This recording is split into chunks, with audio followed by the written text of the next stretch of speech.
Steve Evans. When the Beatles wrote the popular song, Here Comes the Sun, they might have been celebrating the sun's return to their rainy home in England. It's warm, it's bright. The sun is generally thought to be a pretty happy component in our everyday lives. But why do we need it? What makes it indispensable to our lives? 2 words: vitamin D.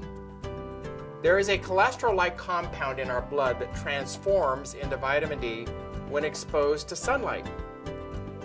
This vitamin D is then converted to its active form by the liver and then by the kidneys. Well, that begs the question, why do we need vitamin D? What happens if you don't have enough?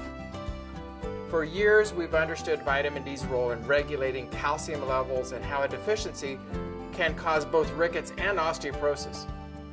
Today, we know that vitamin D also has an important role as a steroid hormone in gene modulation.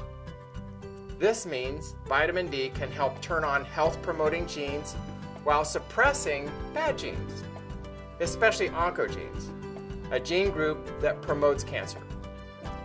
And let us not forget vitamin D's very important role as an antioxidant. Sun exposure among men was studied in a recent cancer research article. Those receiving the most sun experienced a 50% reduction in prostate cancer relative to those who received the least sun. This is only one example, as vitamin D has also been shown to reduce many other types of cancer. This doesn't mean that you should spend every minute of every day basking under the sun. Most people need to spend only a short time in the sun to maintain healthy vitamin D levels.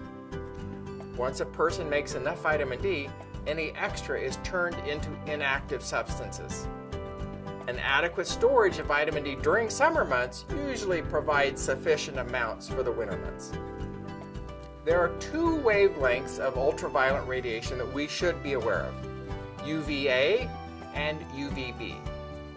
The production of vitamin D requires UVB radiation, which is blocked by most sunscreens. It's the UVA rays that are not blocked by most sunscreens, yet are the most dangerous for most types of skin cancer. What this means is that by using a sunscreen product, you've reduced your vitamin D level. You've also done very little to decrease your risk for skin cancer. Ultimately, sunshine is important for cancer reduction, rickets prevention, and reducing osteoporosis.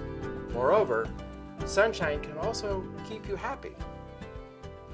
You might have heard of seasonal affective disorder, otherwise known as SAD or SAD.